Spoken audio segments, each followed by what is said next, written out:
అమ్మవారికే అన్యాయం జరిగింది. అమ్మవారి గూడును కూల్చిన వాళ్ళు ఏం బాగుపడతారు, అమ్మవారు ఇల్లును చెడగొట్టిన వాళ్ళు పెద్దగా అవుతారా అనేది మనం అద్భుతంగా పాటలు కూడా వాడినాం. ఎంతోమంది చుట్టుపక్కల ఎంతోమంది మరి భక్తులు, పెద్దమ్మ తల్లి భక్తులు వచ్చిర్రు, వాళ్ళతో కూడా మాట్లాడే ప్రయత్నం చేసాం. నేను అక్కడ ముందుబడి జరుగుతూనే అన్యాయం మీద ప్రశ్నించింది. ఇదంతా మనం చేసుకుంటూ పోతున్నాం. అయితే ఇప్పుడు మరి ఏఎన్ఎన్ నర్సయ్య తాతకు బిగ్ బాస్ అగ్ని పరీక్షలో అన్యాయం జరిగింది అనేది కూడా సోషల్ మీడియాలో చాలామంది కామెంట్లు పెడుతున్నారు. వాళ్ళకు ప్రత్యేకంగా హృదయపూర్వక ధన్యవాదాలు. ఫస్ట్ ఏఎన్ఎన్ నర్సయ్య తాత అగ్ని పరీక్షకు పోయిండు. అది జూమ్ కాల్ అయిపోయింది, గ్రూప్ డిస్కషన్ అయిపోయింది, అంత అయిపోయింది, అగ్ని పరీక్షకు పోయిండు. జరిగిన అన్యాయం చెప్తున్నాను నేను. అందులో ఒక అయ్యా మాది ఫలానా ఊరు, మాది ఉమ్మడి నల్గొండ జిల్లా రావన్నపేట లక్ష్మాపురం కొత్తగూడెం, నేను గొర్రెల కాపరి కుటుంబం, నేను చదువుకున్నది 10 పెళ్లి చేసుకున్నా, 10 ఇగో ఈ దుడ్డు గట్ట బట్టి గొర్రెల కాపరిగా మారిన. ఆరించెల్లి చిన్న చిన్నగా పాటలు రాసుడు మొదలుపెట్టినా. గొర్రెల కాపరికి ఏం సాహిత్యం వస్తుంది, ఏం పాట రాస్తాడు, ఏం సాహిత్యం తెలుసని పాట రాస్తాడు అనే ప్రశ్న మొదలైంది.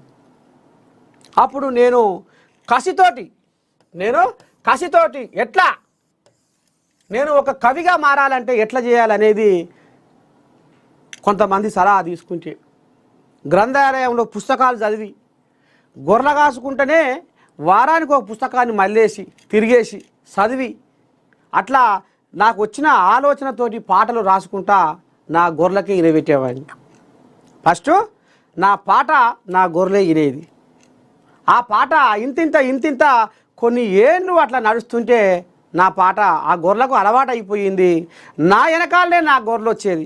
వెనకటికి బ్రహ్మంగారు కనుక మరి కాలజ్ఞానం రాసిన బ్రహ్మంగారు కనుక ఏ రకంగా ఈ బేరగిస్తే ఆవుల మంద మరి ఎట్లా ఏ రకంగా ఉండేదో, బేర దాటకుండా పోకపోయేదో, అగో ఆ రకంగా నా గొర్రెలు కూడా నా వెనకాలే నా చుట్టే. అట్లా నేను సాహిత్యాన్ని నా గొర్రెలకు నా పాట అలవాటైంది కాబట్టి, నా పాట వినుకుంటా నా గొర్రెలు నా చుట్టే తిరుగుతున్నాయి కాబట్టి పాటలు ఇంకా నేను ఎక్కువ రాయడానికి నాకు ప్రశాంతత దొరికింది ఆ ప్రకృతి ఒడిలో. ఇక అట్లా కొన్నాళ్లకు ప్రపంచ తెలుగు మహాసభలు అనేవి వచ్చినాయి. అంటే అంత మునుపు ఇక్కడ మీటింగు, అక్కడ మీటింగు, అక్కడ అది జరిగింది, ఇక్కడ ఇది జరుగుతుంది, ఒక్క అవకాశం ఇస్తారేమో పాట పాడుతా, నేను పాటగాడినని నిరూపించుకుంటా అనేది ఎంత ప్రయత్నం చేసినా ఎక్కడ కూడా నాకు అవకాశం దొరకలేదు. గొర్రెల కాసేటోనికి ఏం పాటలు వస్తాయి అనేది వాళ్ళు కొంతమంది విమర్శించారు, ఎగతాళి చేసిర్రు, ఇబ్బందులు పెట్టిర్రు, అవమానపరిచిర్రు.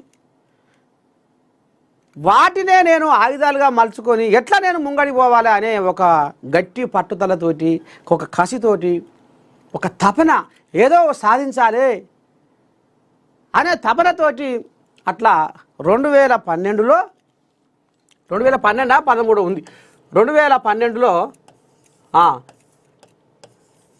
ప్రపంచ తెలుగు మహాసభలు అని వచ్చినాయి.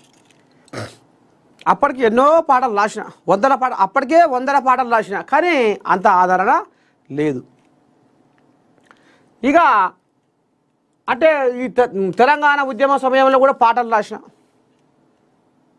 కానీ నా పాటలు అంత పెద్ద స్థాయిలో వెలుగులోకి రాలేదు. ఇక ఇక్కడ 2012లో ప్రపంచ తెలుగు మహాసభలలో మన తెలుగు మల్లె పువ్వులా పరిమళించేరా, ఈ తెలుగును శ్వాసిస్తూ మనసు పులకరించేరా, మన తెలుగు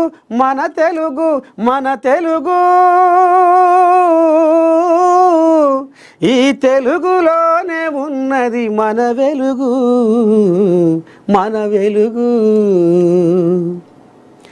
తెలుగు సొగసు సుకుమారం, తెలుగు మనసు మమకారం, తెలుగు పదము నయగారం, తెలుగు ధనము మనోహరం, మన తెలుగు విరబూసిన సిరిమల్లెల తోటరా, వసంతములో తీయనైన కోయిలమ్మ పాటరా.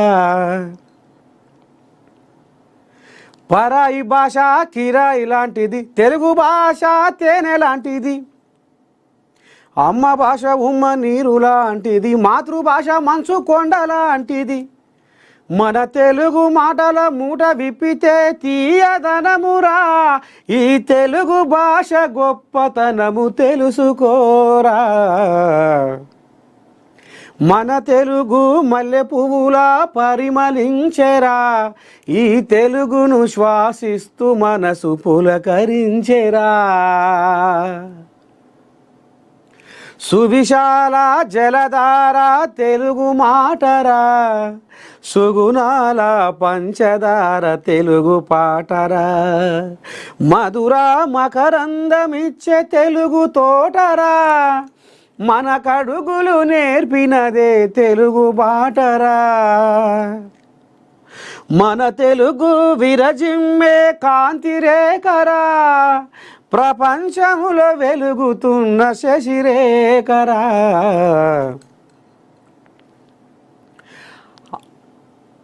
పరాయి అమ్మ ప్రేమ లాంటి కమ్మనైనది తెలుగు భాషరా, పుడమిలోన పుట్టి పీల్చే శ్వాస తెలుగు భాషరా. పుష్పమల్లే పరిమళించును తెలుగు రాగము, పాడుతుంటే మది పరవశించును తెలుగు గానము. ఇంగ్లీషు చదివి తెలుగు మరచిపోకురా, తెలుగు తల్లి కీర్తి జగతికి చాటి చెప్పరా, చాటి చెప్పరా. ఇది ఈ తెలుగు పాట బిగ్ బాస్లో కూర్చున్న జడ్జీలుగా, బిగ్ బాస్ అగ్ని పరీక్షలో జడ్జీలుగా కూర్చున్న నవదీప్కు, బిందు మాధవికి, అభిజిత్కు నచ్చలేదట. ఇంగ్లీషు చదివి తెలుగు మరచిపోకురా, తెలుగు తల్లి కీర్తి జగతికి చాటి చెప్పురా, చాటి చెప్పురా. వాళ్ళ ముగ్గురికి ఈ పాట నచ్చలేదట. కనీసం ఈ పాట టెలికాస్ట్ కూడా చేయలేదు. ఈ పాటను మొత్తమే పక్కన పెట్టిర్రు. ఎందుకు అంటే, ఒక తెలుగు వచ్చేవాడిగా, సరే నేను పెద్దగా పై చదువులు చదవలేను, ప్రకృతి పాఠాలే నేర్చుకున్నా. ప్రకృతిలో చెట్ల కొమ్మల గలగల సప్పుడుతోటి సంగీతం అనుకోని పాటలు వాడుకున్నా, పాటలు రాసుకున్నా. కానీ మరి నేను పెద్ద పెద్ద చదువులు చదువుకోలేదు కాబట్టి ఇంగ్లీష్ నాకు బాగా రాకపోవచ్చు. నేను చదువుకుని 10 కాబట్టి. మరి ఉమ్మ నీరు లాంటి అమ్మ భాషను మర్చిపోదామా? ఎక్కడన్నా ఇప్పుడు తెలుగు పదాలు అంతరించిపోతున్నాయి, తెలుగు భాష కనుమరుగవుతుంది. సావు బతుకుల్లో తెలుగు తల్లి కొట్టుకుంటుంది, గావు కేకలతోటి మొత్తుకుంటుంది తెలుగు తల్లి. శ్రీరాముడి సీతమ్మ వనవాసం కంటే ఇంకా ఎక్కువ గోసరిల్లుతుంది తెలుగు తల్లి.